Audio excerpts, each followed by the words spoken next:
در اواخر سال 2017 میلادی نمایشگاهی به نام لطفاً سوریه را فراموش نکنید در موزه هولوکاست واشنگتن افتتاح شد. 5 تکه پارچه که نام 82 زندانی سوری با خون و زنگ آهن بر روی آنها نوشته شده موضوع اصلی این نمایشگاه بودند. منصور عمری، فعال حقوق بشر سوری که جان خود را برای بیرون آوردن نام همسلولی‌های خود از زندان به خطر انداخته بود، این پارچه ها را به موزه قرض داد. I believe and I'm sure one day those documentations will be useful to get justice to Syrians in courts and maybe later in local courts in Syria, and it's very important for other people who were not involved in anything to have the information, maybe to find the bodies of their loved ones, maybe to have graves for them so they can visit.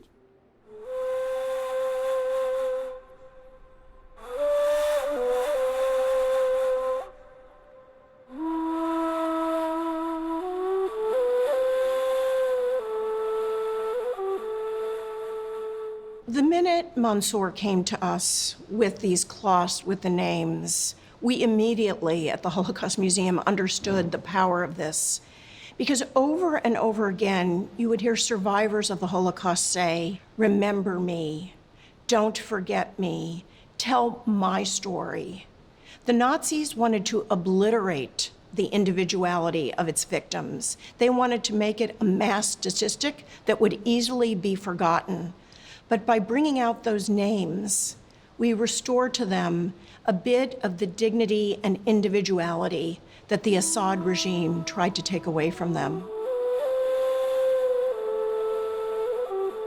من مازیار بهاری هستم، فیلمساز ایرانی که در تبعید زندگی می کنم. من از حمایت دولت ایران از رژیم بشار اسد شرم می کنم.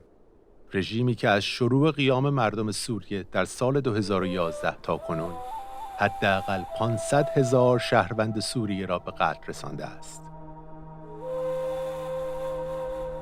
از آن زمان تا کنون 5 میلیون سوری به کشورهای دیگر پناهنده شدند. 6 میلیون نفر مجبور به ترک خانه‌های خود شدند و 10,000 نفر ناپدید شدند. منصور یکی از ناپدید شده ها بود، اما اکنون به عنوان یک شاهد جنایات اسد فعالیت می‌کند.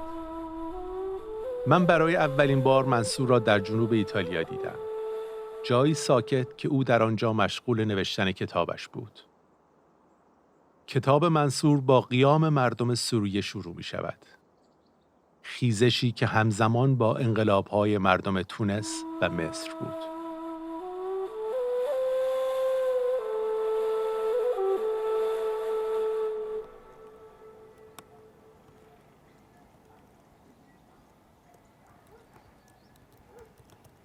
The courage was always there in the hearts of Syrian people.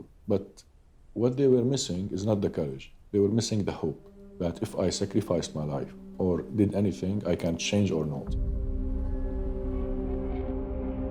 But when we saw what's going on in Tunisia, in Egypt, in Yemen, in Libya, we got this kind of hope that, okay, there could be a result.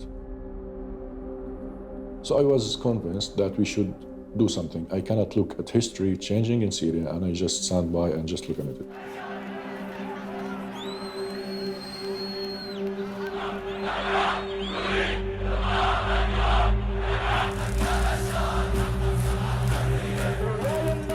زمانی که اعتراضات مردمی سوریه را فرا گرفتند، منصور یکی از مسئولین جمع‌آوری اسناد و مدارک درباره زندانی‌ها در مرکز آزادی بیان و رسانه‌های سوریه بود. In 2012, before I was arrested, in one town which is called Dail, I documented 4,000 people were detained. And this is almost like 10% of the whole population of this town. And that was only in 2012. The killing that started in demonstrations, it was in 18th of March, 2011, of course, and it was in Daraa when a demonstration went out, and it was a huge demonstration.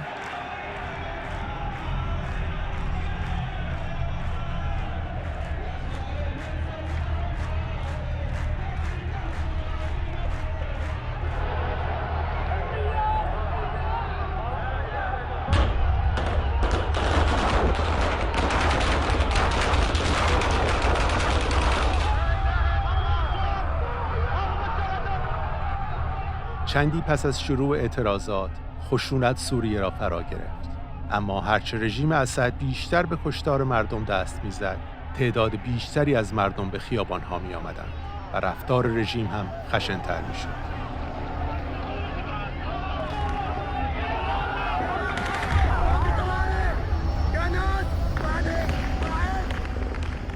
Normally, when dictatorship regimes suppress people, people get scared and go to their homes or stop doing anything. But in this case, in the Syrian case, the more the regime commits atrocities, the more people are going out. در عرض 1 سال پس از شروع اعتراضات، مرکز آزادی بیان سوریه هزارها مورد دستگیری و زندانی شدن معترضین را گزارش کرد و گزارش‌های مرکز در رسانه‌های بین‌المللی منتشر شدند.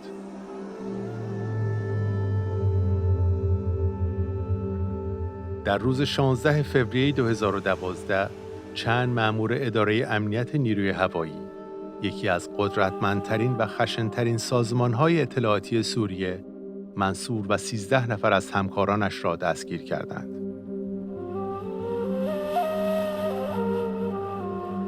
دستگیری منصور آغاز 356 روز ضرب و شتم، توهین و تحقیر و شکنجه بود. منصور پس از چند روز از بازداشتگاه به سلولی در زیرزمین زندان لشکر 4 ارتش منتقل شد. We were beaten twice a day. The rule was they came in twice each day and beat us. The beatings included they carried wooden sticks and green pipes of water pipes and electric tasers. The tasers they used to electric shock. Yeah, to shock people.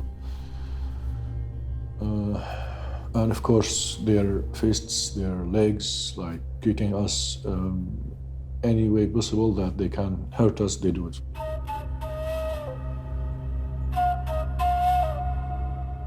اجبار زندانی‌ها به درآوردن صدای حیوانات یکی از شکنجه‌های متداول در زندان‌های سوریه است. یک روز مأمورین زندان یکی از همبندی‌های منصور را مجبور کردند که مثل یک سگ زوزه بکشد. And he tries his best because he's being beaten. Tries his best to be a real dog. While doing so, he was also saying, please, I have nothing to do. I didn't demonstrate. I never went out to streets. I am newly married. I'm still in my honeymoon. That's what he said.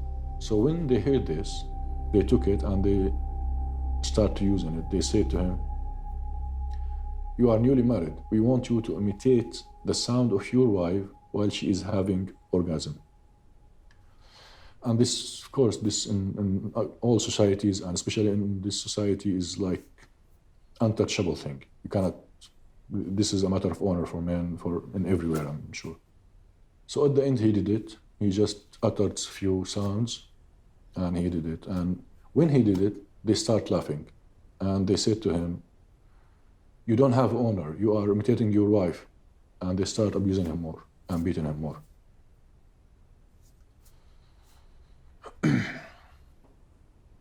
Just one story.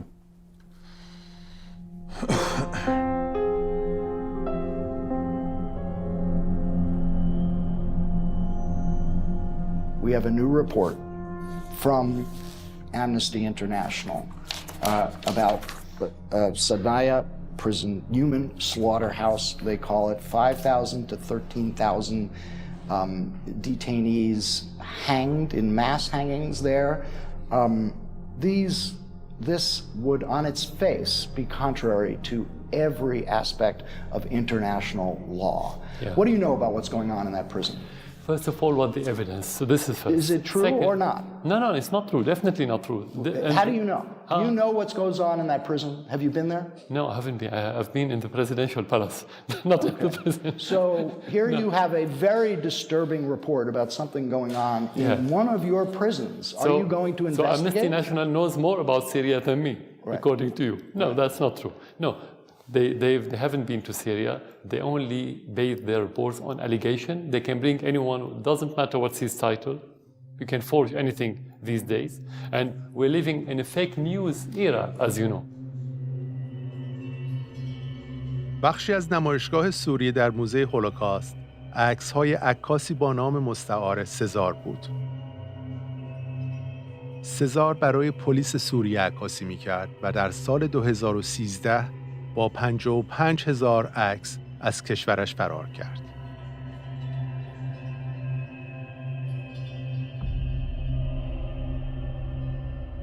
عکس‌های هزار اجساد لاغر و نحیف افرادی را نشان می‌دهد که در زندان‌های سوریه کشته شده بودند.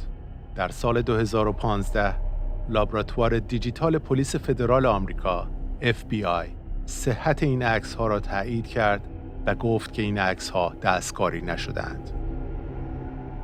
I was blown away when I saw them. I mean, you instantly think of the images, the horrific images from the Nazi concentration camps during the Holocaust. That's the only thing you can compare these photos to.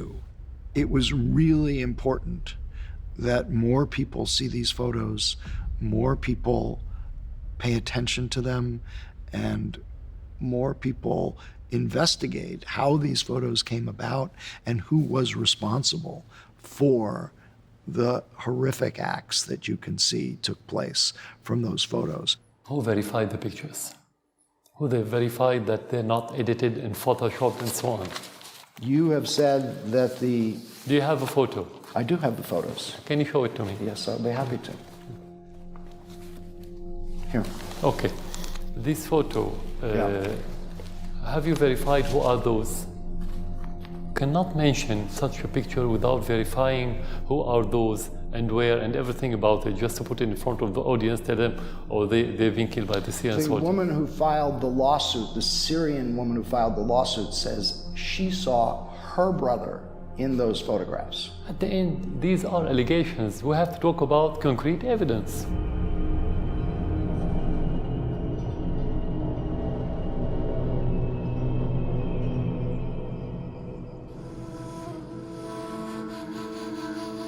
هنگامی که منصور و دوستانش تصمیم گرفتند نام همسلولی‌های خود را بنویسند، می‌دانستند که به این خاطر می‌توانند به اعدام محکوم شوند.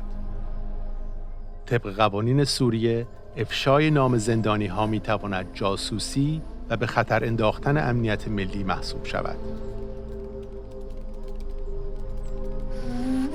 We had this thing we do in the detention. A group of 5 or 6 people gather together and they exchange the names and phone numbers of each other to memorize them.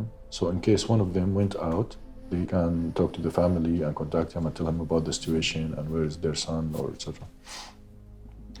But for me it wasn't enough. Like I memorized 5 or 6 names and what about the others? I wanted to document all the names, but the question is how? Of course we didn't have anything, like no pens, no papers, everything was banned. Suddenly, one of us, he said, I have an idea. He stood up and he took a piece of plastic bag and went to the bathroom area. He came back with a red liquid inside it. It was blood he squeezed from his gum and spit it in that. Suddenly, we thought of mixing this blood with the rust from the steel bars in the ground. We mixed it and we also used that, and it was even better. Now was the last step on how to hide those shell pieces. So I thought that we could hide them in the collar, inside the collar, but insert it and the cuffs of the shirt. We decided that the first one who will be called out will wear the shirt and contact the VDC, the Violation Documentation Center, which is the one I used to work for, to give them the names. It was me, I was the one who was called the first. And when I heard my name, I just jumped to the shirt. And that was like after maybe 20 days from when we finished that. And I wore the shirt and went out with the names.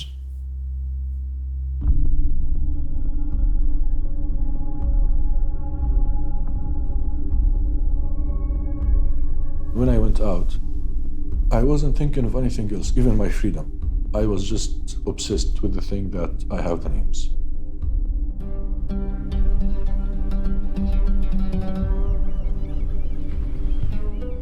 What hurt me more that when I went out, I started to contact the families and telling them about their sons. And with all the work and evidence we have, we still got nothing. Those people who I left behind are still there.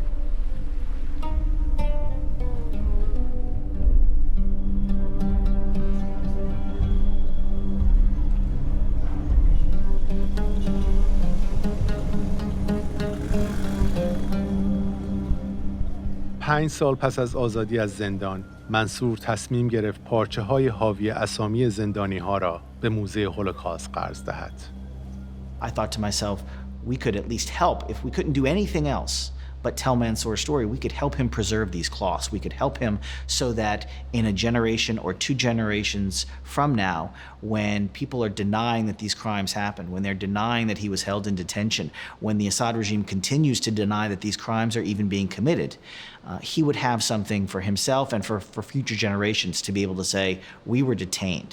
It's an extraordinary act that he understood in his circumstance that it wasn't just about him, that there was something much larger at stake.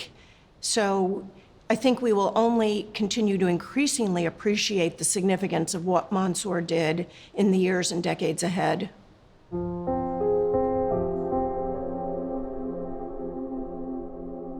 منصور اکنون قصد دارد موزه‌ای برای قربانیان جنایات در سوریه بنا کند. این موزه الهام گرفته از موزه هولوکاست خواهد بود و هدف آن گرامی داشت قربانیان رژیم اسد و دیگر گروه‌ها در سوریه است.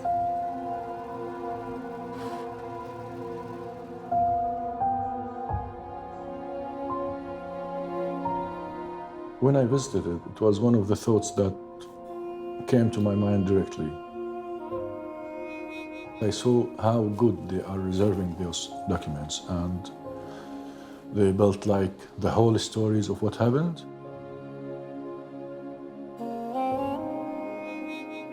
I realized really that we are missing so much of work on what's going on in Syria. We need such centers. We need to remind people. At this point, not remind them, but tell them what is going on now. It's not only reminding them. We are just telling you that this is happening now. منصور مانند اکثر مردم کشورش تحت تأثیر یهودی ستیزی و انکار هولوکاست توسط دولت سوریه بود. بنابراین همکاری او با موزه هولوکاست که نام 6 میلیون یهودی قربانی دولت آلمان نازی و متحدانش را گرامی می‌دارد، تصمیمی شجاعانه و توأم با ریسک بود. When I was a kid, everything about Jews and Israel and was conspiracy and lies and propaganda. That's how the regime and school books and almost everybody, because it was a part of how the regime is controlling the Syrian people, trying, as we said, raising them on propaganda, false facts. So in general, the situation that everything is a lie, the Holocaust is a lie, it's denied. The Holocaust is a lie. Yeah, of course, that it's only a propaganda by Jews so they can victimize themselves. But later, when I get other sources of information, start to talk about it with other people who works in human rights field, the closed networks, we started to know that no, not everything the regime says is right. That's when you start to think, of course. And from the movies also, I saw a lot of movies and like Schindler's List and others. I think one of the very special things that the museum has been able to do is have survivors tell their stories to people here in the museum, but all around the country, and to interact particularly with young people.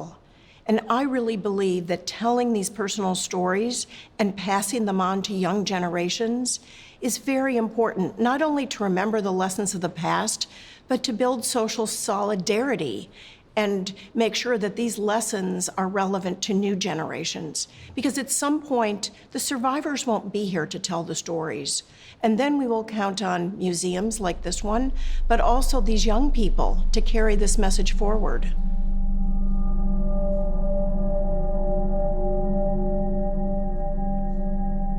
Everybody was very scared, of course. Nobody ever told us where we're going. So when we arrived in Auschwitz, we had no idea where we were. My mother and two little brothers were asked to go to one side, and they disappeared. And then I was holding a younger sister. I was 13 and she was about 12, and he separated the two of us. And I was so shocked that my little sister was separated from everybody that I stopped. I didn't move. I'm shown here, right here.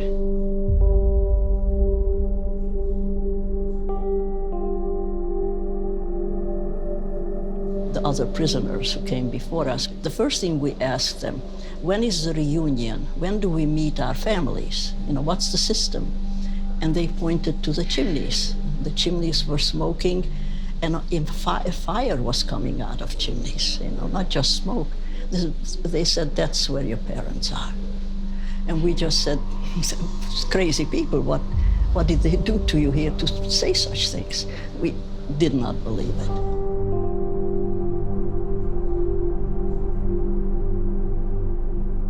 I, as a teenager still, I was fantasizing that it's not happening. They're somewhere. When it's over, we'll all go home. You know, stuff like that. You had to live. You had to. Another thing, after a while, I thought, well, nobody knows this is happening, and we'll have to live and tell them when we get out of here. It's very important to tell them, you know.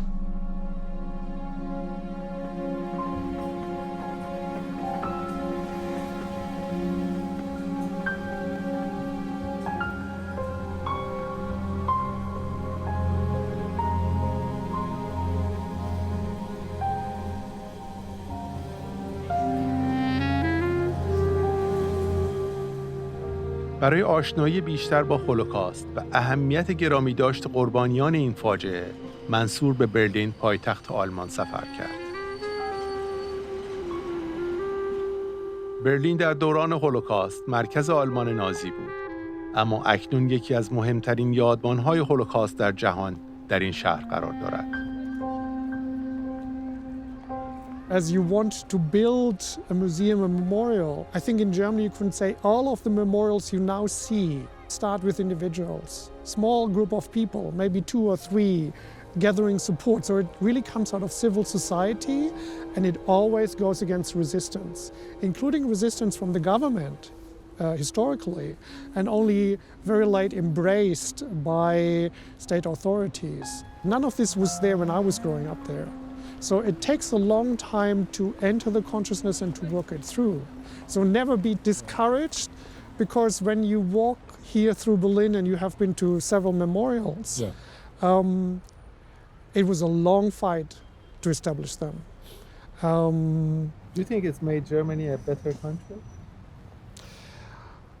I think if Germany, because Germany is a post-genocidal society, and the only thing that saves a country that went and allowed genocide is to work through it. That's the only remedy to maybe not fall back into that pattern of genocidal violence. So it made Germany certainly a better country.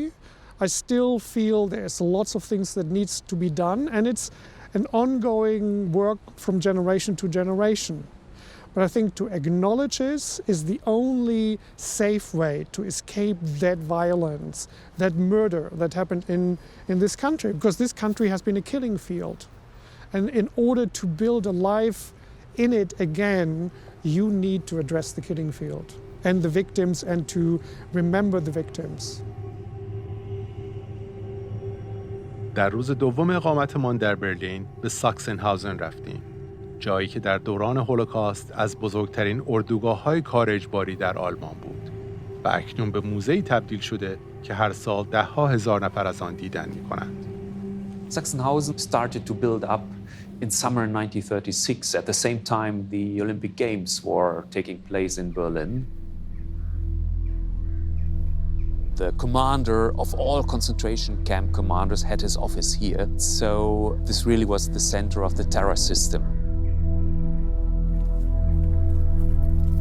200,000 people were imprisoned between 1936 and 1945. First, of course, Germans, the political opposition, communists, social democrats, conservatives, men of the churches. Then also so-called anti-socials, homosexuals, and after the Reichskristallnacht, the night of broken glass, in November 1938, 6,000 Jews were sent to Sachsenhausen. I'm a survivor and I went through inhuman conditions and detention underground, and many things I see here reminds me of what I've been through. At the same time, I'm thinking of the value of keeping these sites for memory. Material relicts become important, more and more important, because they are the witnesses now. They show that the concentration camps really existed, that the crimes, the Holocaust really took place, because there are deniers, not only in Germany, but everywhere in the world, there are deniers. So we made great efforts to keep them for the future, to learn about the mechanisms, about the developments, about the motivation of the people, helps us to prevent that something like this happens again. At the moment, we have some 22,000 names of people who were killed here or died here. But we think that another 20,000 or even more were killed here. But the names we never will find out again.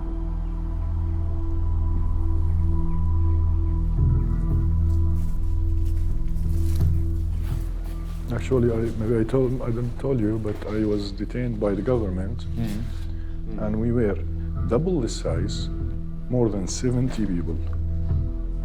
70? Yeah, 70.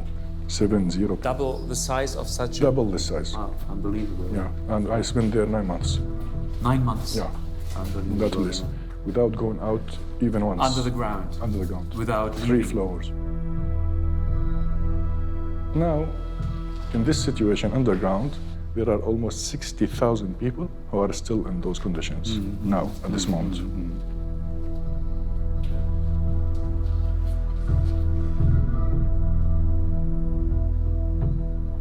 The similar color, the same color that of the cell that I spent time in, same color.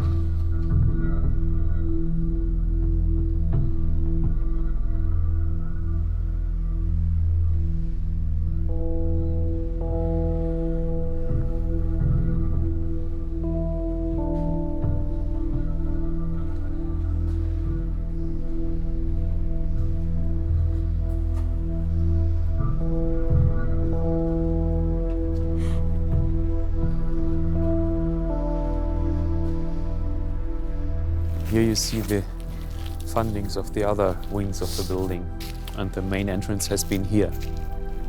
And here were the offices and interrogation rooms of the SS.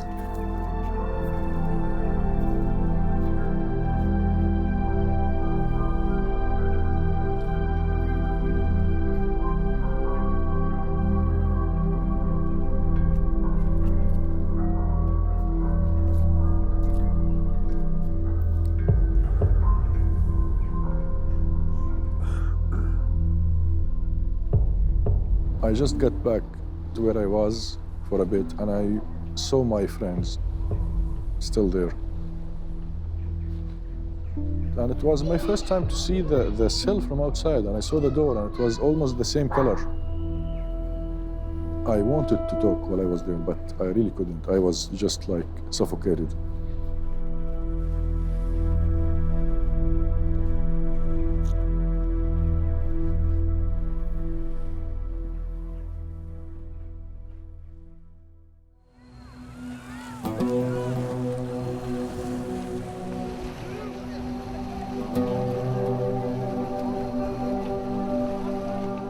از زمان شروع جنگ داخلی تاکنون صدها هزار سوری به آلمان پناهنده شده و نزدیک به 80,000 نفر از آنها در برلین زندگی می‌کنند.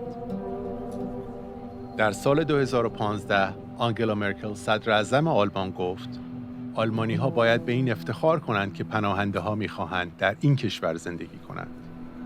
Deutschland ist ein starkes Land Und das Motiv, in dem wir an diese Dinge herangehen, muss sein, wir haben so vieles geschafft, wir schaffen das. Wir schaffen das und wo uns etwas im Wege steht, muss es überwunden werden, muss daran gearbeitet werden und der Bund wird alles in seiner Macht Stehende tun, zusammen mit den Ländern, zusammen mit den Kommunen, genau das durchzusetzen. اما پذیرش پناهجویان منجر به تظاهرات و حملاتی نژاد پرستانه شد که یادآور سیاه‌ترین صفحات تاریخ معاصر آلمان و جهان بود.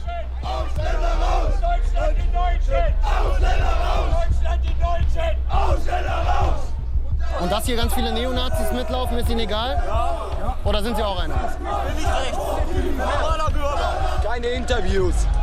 Keine Interviews. Tschüss. Dürfen das die Leute nicht? Keine Interviews.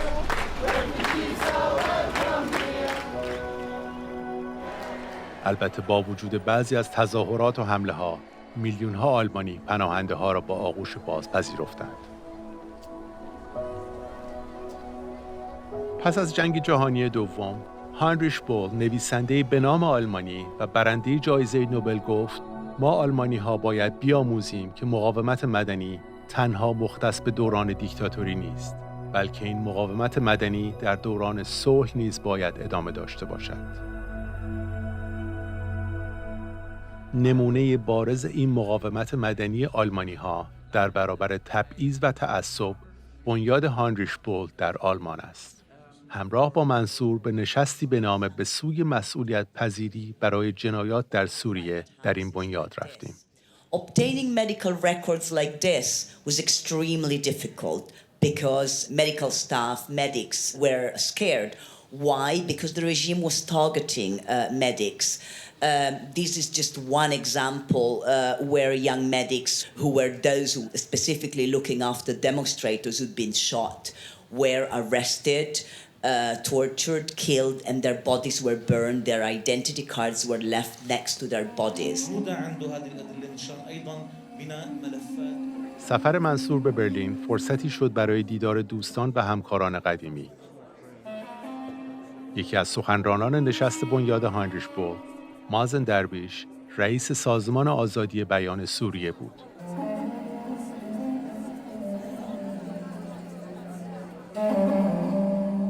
مازن، همسر و همکارش یارا و منصور به همراه 11 نفر از همکارانشان در 16 فوریه 2012 دستگیر شدند.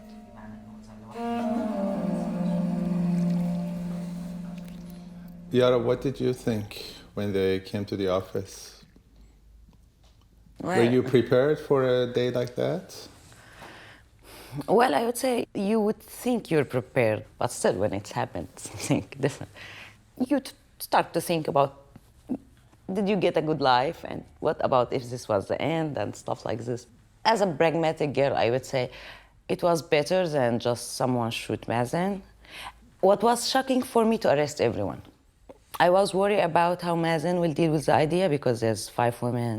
One of our colleagues has 2 children and he thinks a lot about this stuff. Like he's a big boss and he's responsible. چند روز پس از دستگیری، مازن به زندان لشکر 4 ارتش، یعنی همان زندانی که منصور در آنجا بود، منتقل شد. يعني أنا هاي سادس مرة كنت يعني بتوقف بسوريا، لكن هي أول مرة بتوقف بأماكن ما بمكان ما سجن بالمعنى النظامي أو فرع تحقيق بالمعنى النظامي. هذا سجن سري، هذا تابع لقطعة جيش، أول مرة بحياتي بمر بهذا الوضع. هذا مكان ما حدا بيعرف فيه. ممكن تقضي أنت هون 100 سنة ما في حدا بيعرف. 2 اللي يعني هنيك مثلا بالمزة يعني بتروح على التحقيق بترجع، هنيك اللي بينادوا عليه بياخدوا اسمه ما عاد بيرجع، بيختفي. فهذا وين راح؟ قتلوه، أطلقوا سراحه. كل هي المتناقضات، ومن إنه واحد فعلا أخذوه أعدموه صفوه، لواحد هلأ بعد شوي بتتخيلوا إنه والله هو بعد ساعة رح يكون مثلا مع أهله.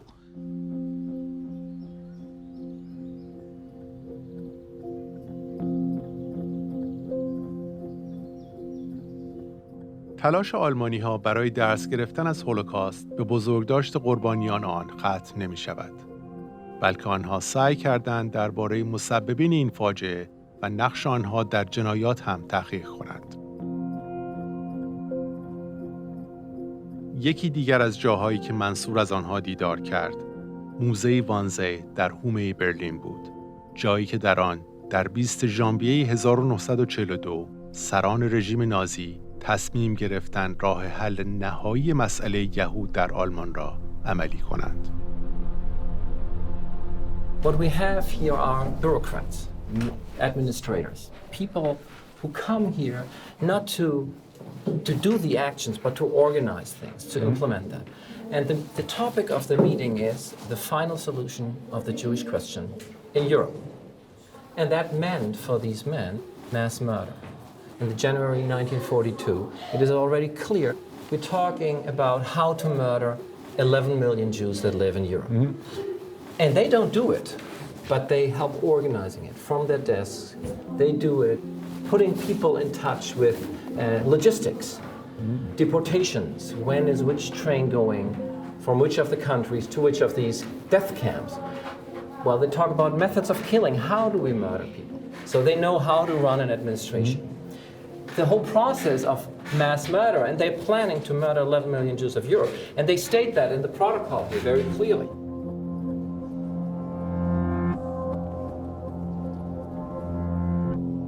شنیدن واژه‌هایی مانند عدالت، مسئولیت پذیری و صلح در آلمان، کشوری که چند دهه پیش شاهد نسل‌کشی بوده است، سوری‌ها را تا حدی به آینده امیدوار می‌کند. اما متأسفانه مردم سوریه در حال حاضر و هر روز شاهد جنایات دولت بشار اسد هستند.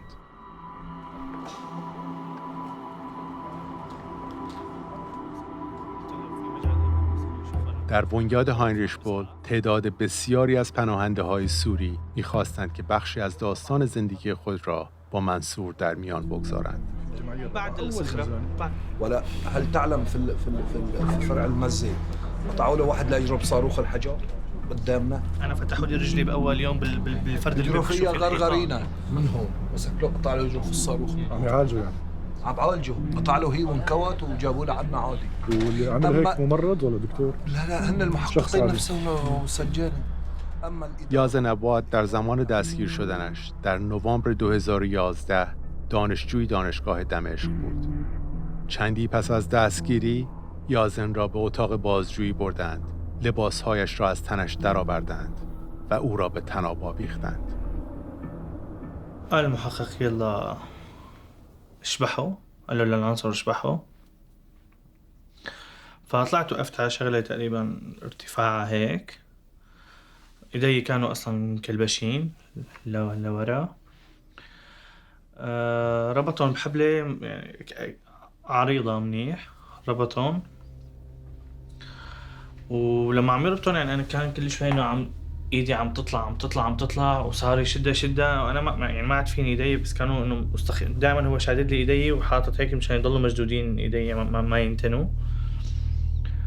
طلع هذا الشيء اللي اسمه شبح خلفي، أنا ما كنت متصور أصلا شو هو شبح لحتى دغري أول مرة شبح يكون شبح خلفي، مو مهيئ حالي نفسيا.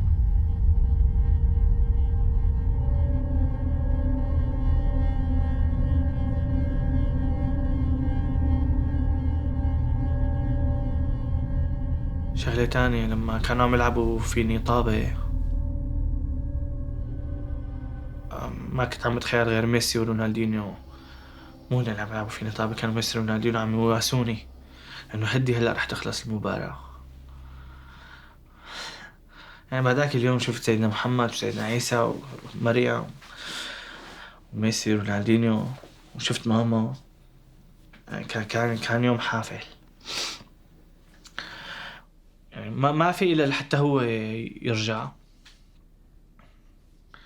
بعدين قال لي فتحت امك، فما انا مطمش وصرت فاصل لوقتها اكثر من 10 مرات يعني، وما عاد حاسس لا بايدي ولا بجسمي، وحتى لما كنت اكل خبطات بعصاية الكريك على معدتي ما يجي على صدري تجي على وشي، ما عاد فرقت معي.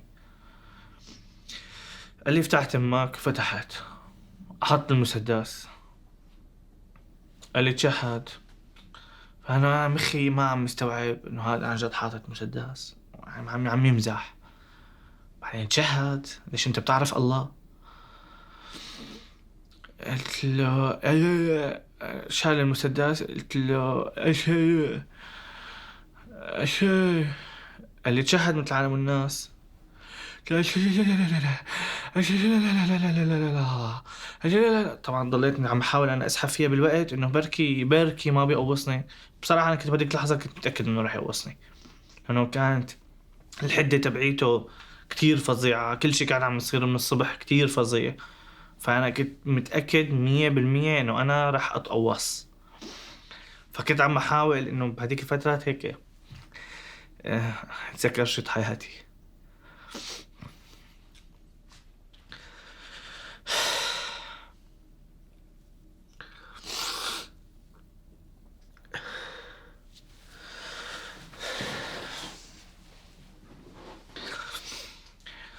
ضليتني عم بتشهد يمكن أكثر من دقيقتين، يعني بس الشهادة أخذت معي شي دقيقتين. أنا خلصتها فهو طق. فباللحظة اللي هو طق فيها كان قايل له للعنصر إنه طوش الخيط الحبل. فأنا خبطت بالأرض، فأنا طقة مع الخبطة كل فكري إنه أنا متت.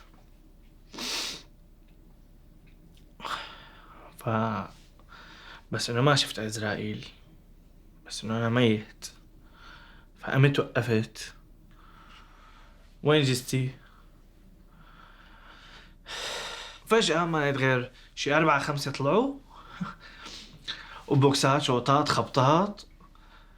شو عم تعمل يا حقير يا ابن الكلب؟ امك اختك ما خلوه.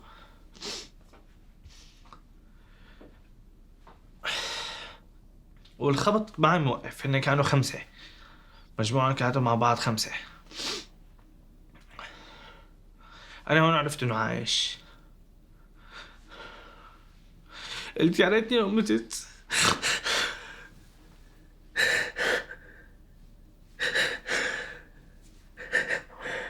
والله لو متت أرحم.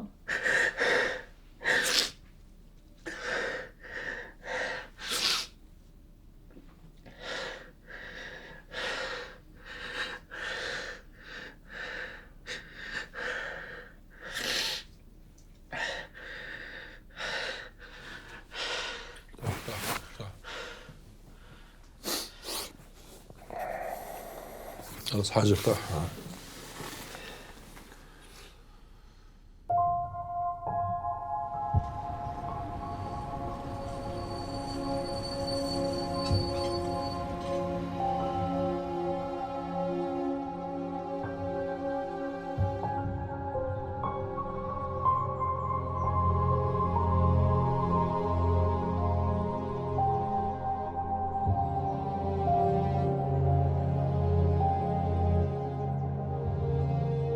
How does it feel when you think about it and talk about it now? Of course, it feels so bad. Do you feel angry? Do you feel I have upset? all the feelings. I feel angry, I feel depressed, I feel sad, I feel hopeless. I feel violated.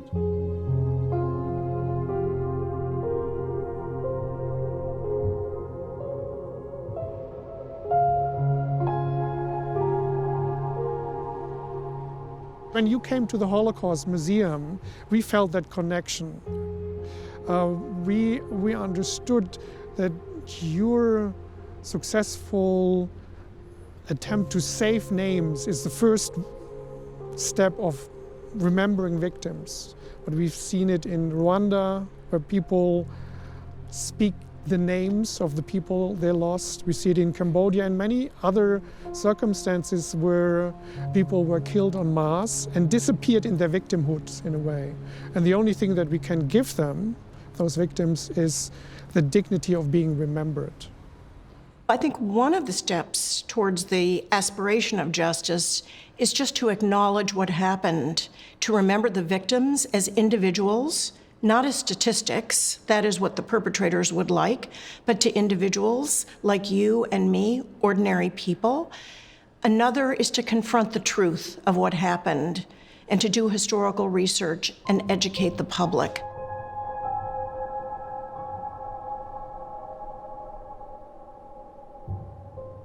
العدالة بالنسبة لي أبداً ما أنا انتقام، ما أنا عملية انتقام نهائياً يعني. لكن بالنسبة لي العدالة هي مستقبل سوريا. العدالة هي إمكانية السلام بسوريا.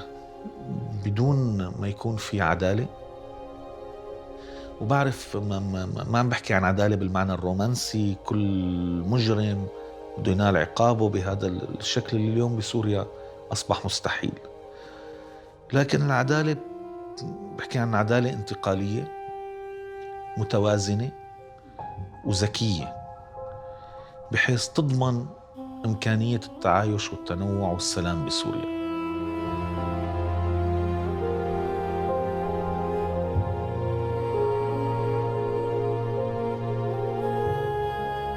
I truly cannot imagine that one day all my work and others' organizations' work and other activists' work will go in vain. The people who did it will not be held responsible. I don't believe in that. I'm sure one day will come and we'll feel some justice. Maybe I'm not seeing the results now.